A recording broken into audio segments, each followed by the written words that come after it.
If there's a video that I've been trying my level best to avoid making, it is this very one.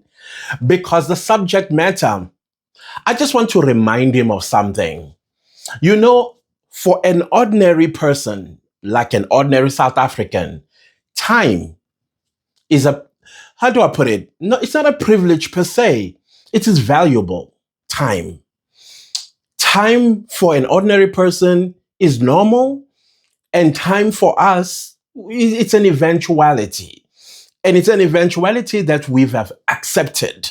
Time, we respect it, and also we make sure that we do things on time as well. Yeah, we do have African time, but we try our level best to be on time. But time for you as a politician, Mr. Maimane, time for you, every second counts. And with each second that counts, by the time you blink, it's over. Just 2 years ago, now we are headed to 3 years, we had the general elections.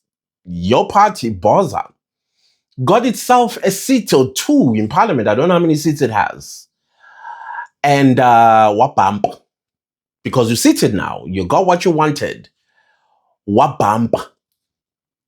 And it's a typical South African politician attitude anyways. When you started behaving, which I call, because I do come from an all-boys school background, I call it the rugby captain syndrome. Pompous, everybody respects him, everybody loves him. Teacher's pet, he could do no wrong. He does these things when he greets people.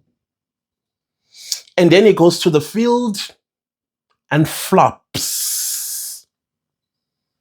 And you keep asking yourself, but for a huge ego like that, on the field, why they are not that huge? Why do we keep losing games? Until a new boy walks in, humble, does not have all boys school rugby team syndrome.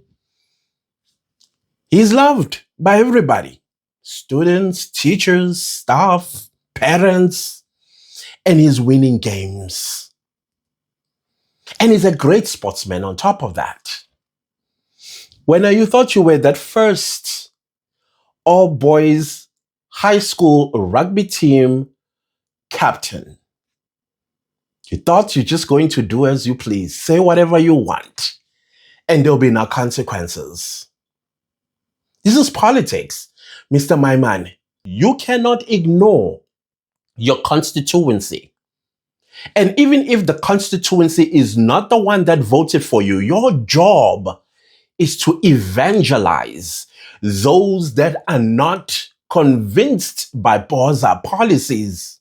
Your job is to convince those that are on the fence. And your job is to convince those that say, voting, whether I vote or don't vote, makes no difference, so I'm not going to vote. That's your job.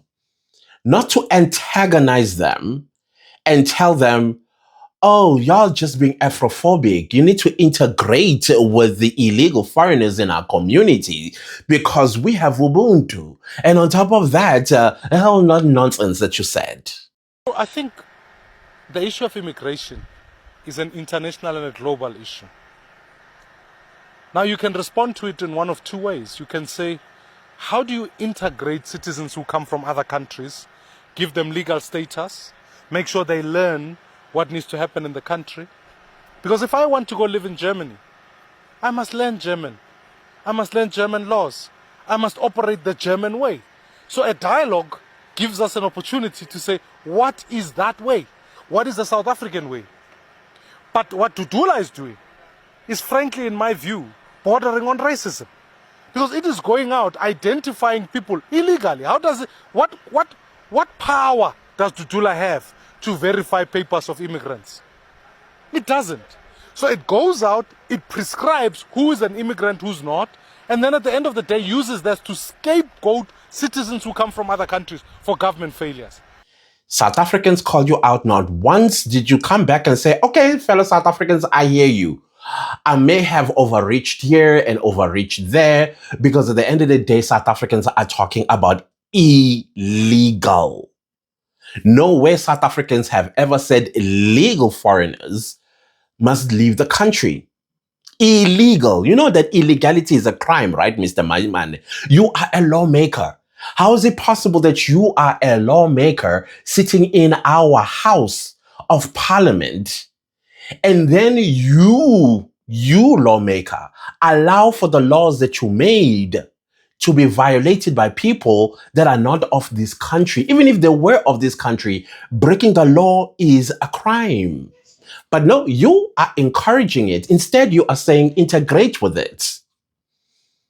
And then I said to myself, our time is going to be very terrible for BOSA in the near future. Because if you look at it, South Africa goes to elections every 2.5 years. We go to general elections like we did in 2024. 2.5 years later, we go to local government elections.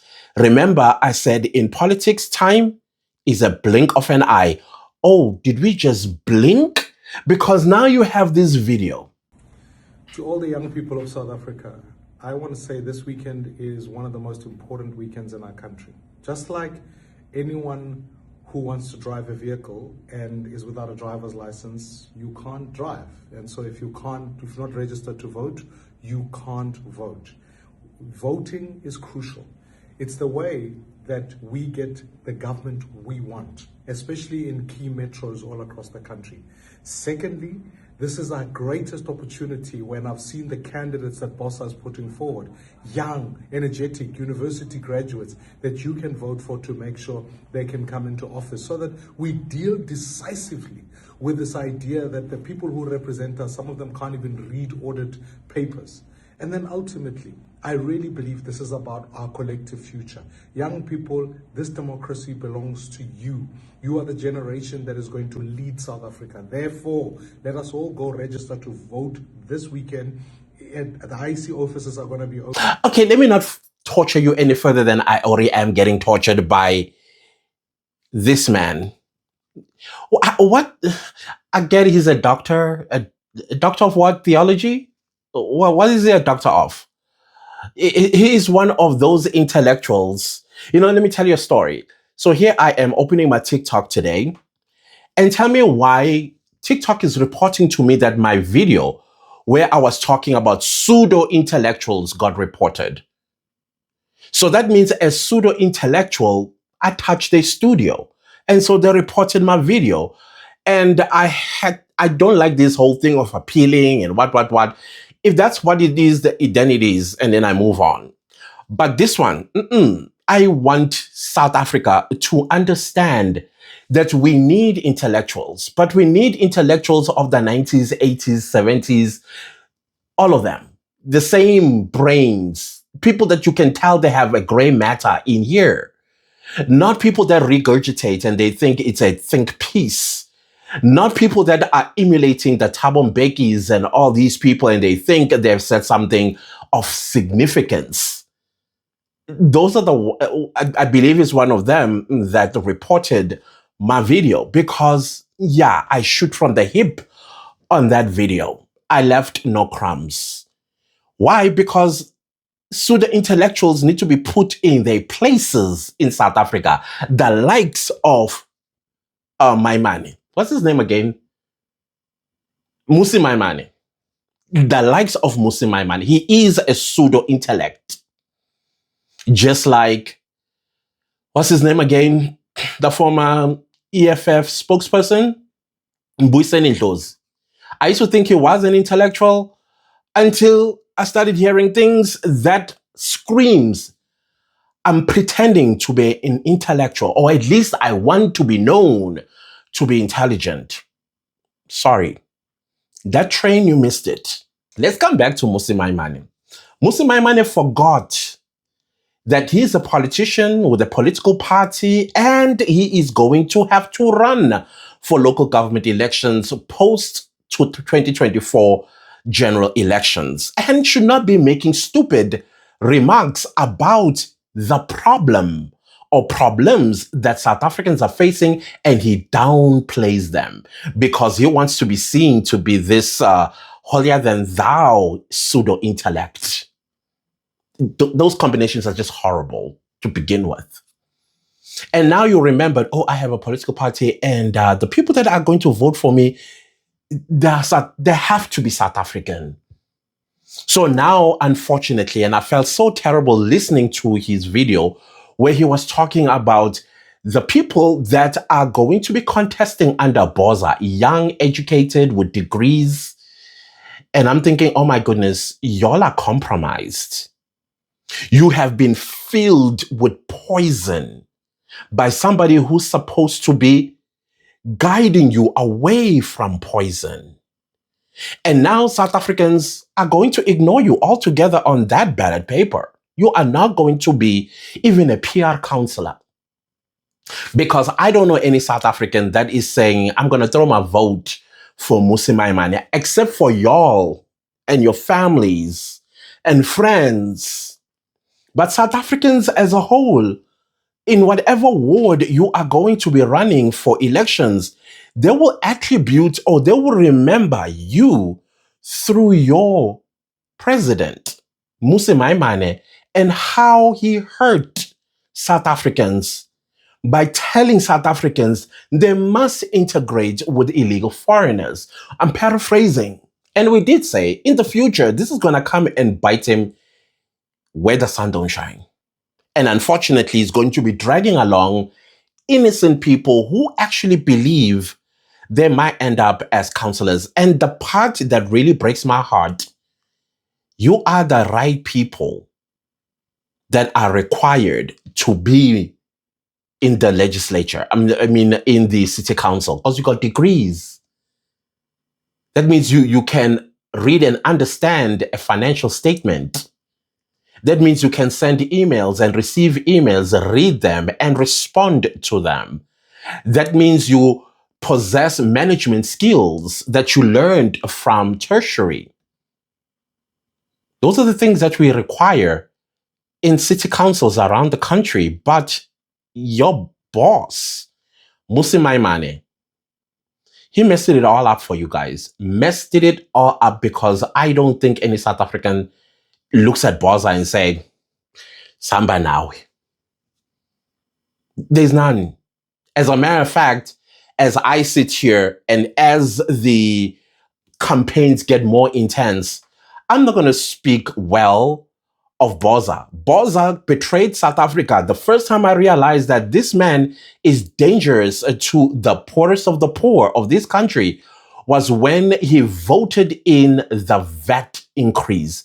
And then he comes back and makes a fool of South Africans by saying, no, we are voting on it and then it's going to be revoked. We know that once something has been voted on and it's passed as a law, the only way to reverse it is to repeal it.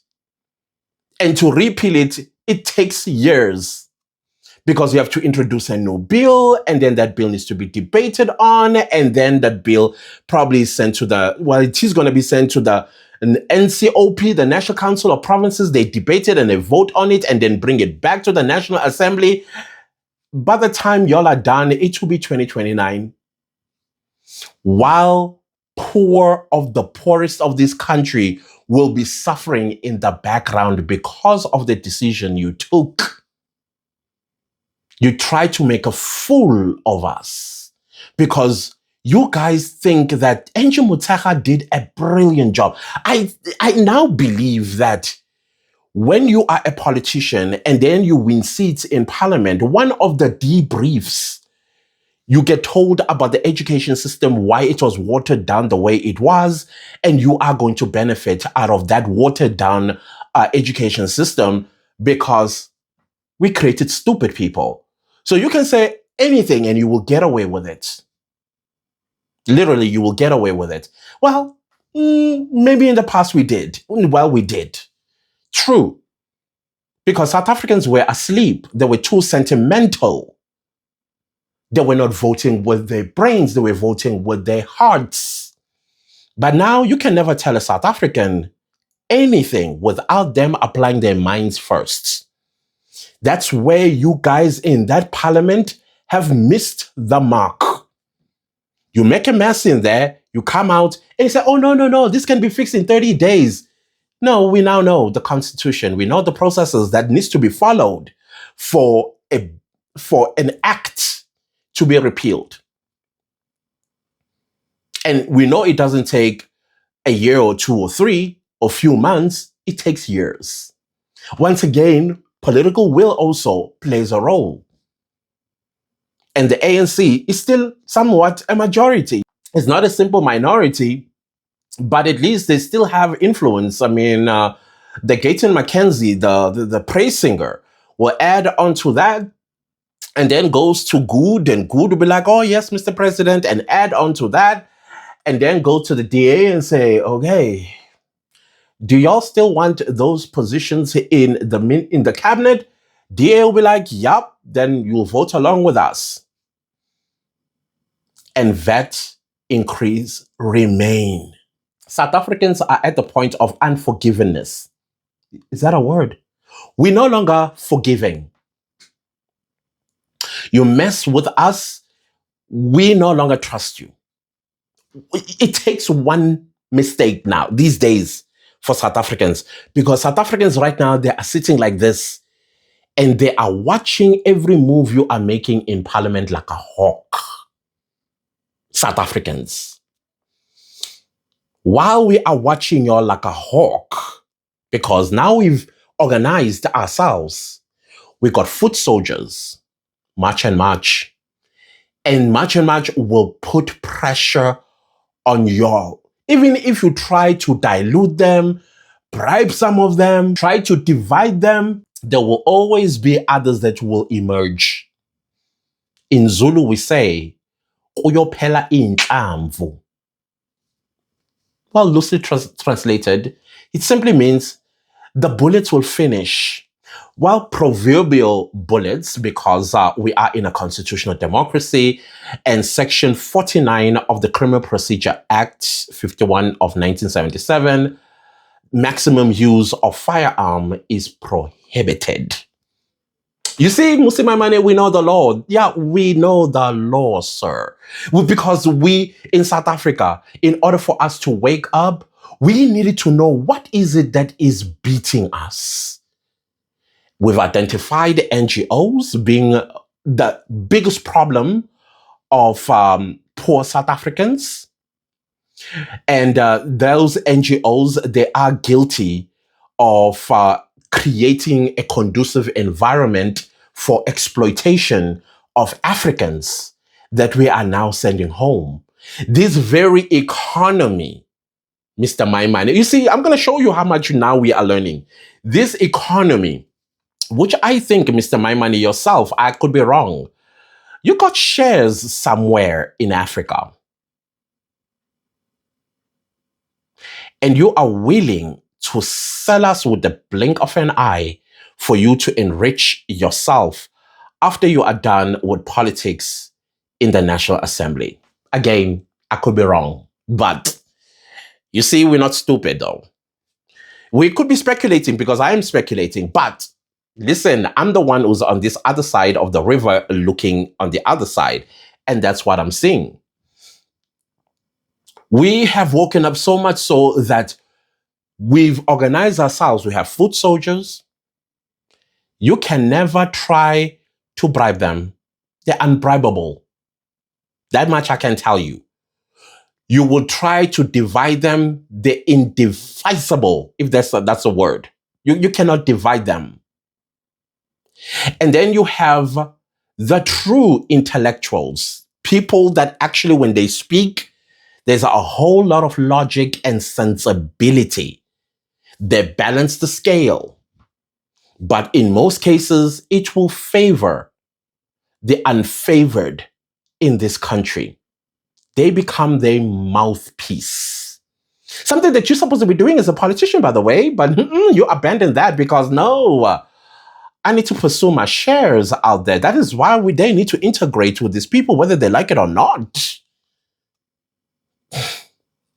Yeah, intellectuals. And these intellectuals, right now, again, they're under attack. They are being associated with Vladimir Putin.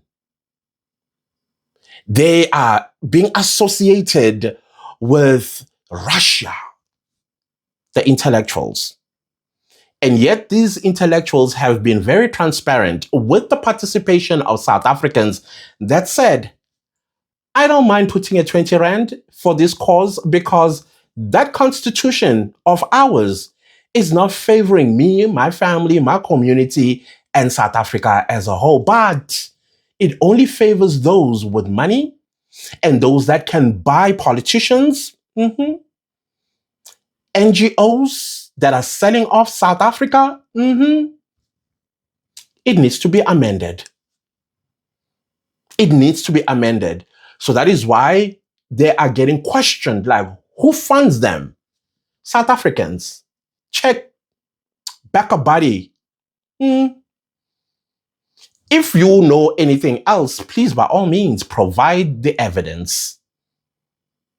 But then again, I was asking myself this question. This is me asking this question. If the money is going to assist in amending this problematic constitution, so what if it comes from Russia? This is me just saying that. I'm asking. So what if it comes from there? Because the goal is for this constitution that is unfair to South Africans be amended. What would be wrong with that? Your newspaper is funded by Americans, the oligarch of America. Who's questioning you about that? So, you see, Musimaimane, we are awake. So this campaign of yours, I think you need to sit this one out. But I will tell you something. South Africans no longer have the attention span of a goldfish anymore. Yeah, in the past, boom, breaking news. 2 days down the line, we've forgotten all about it. These days, every information that comes through, we keep it. And we keep reminding ourselves. You see how, like, I'm reminding you about that dumb comments about integration.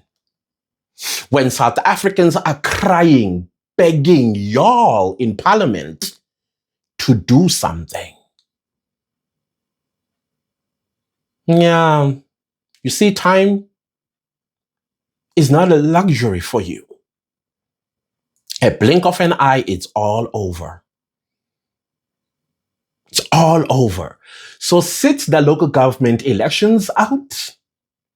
And unfortunately, you have to go disappoint those young men and women and hope that by 2029, we would have forgotten. Trust me, we will not.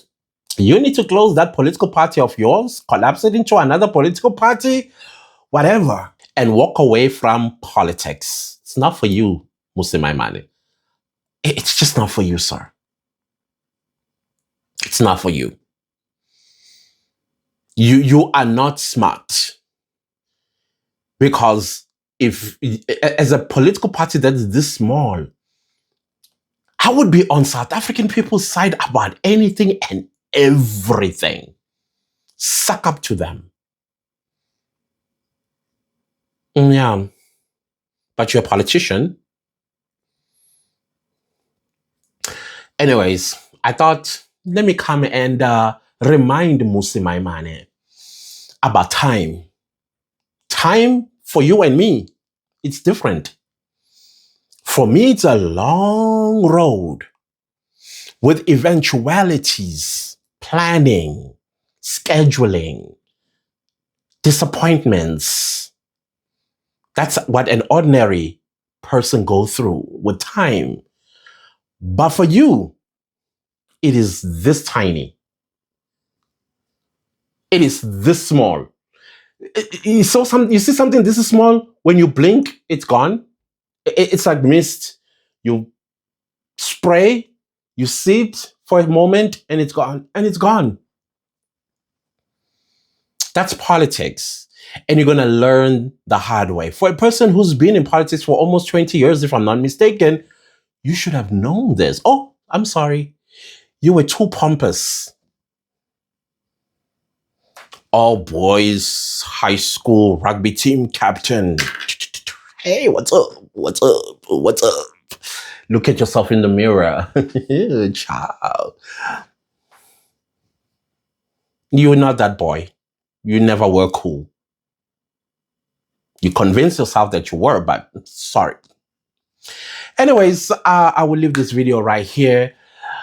Hopefully, Mose Maimane will reconsider his position, because I don't see you succeeding in the local government elections, or national for that matter.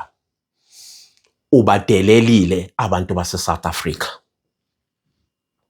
Not only ubadelelile, awubezwa, awubaboni. So you're in the wrong business, sir. Because you're supposed to be doing the total opposite. Okay, I'll leave it here, fellow South Africans. I don't know what your thoughts are. Y'all dragged me screaming and kicking to do this video about Mr. Mose Maimane's video. I hope now you know what has always been in my mind. And I think it was also an opportunity for me to cough up what's in my chest. Because I'm very, very unhappy with Mose Maimane. Such potential. Such potential. He decided to throw it out the window because he's arrogant.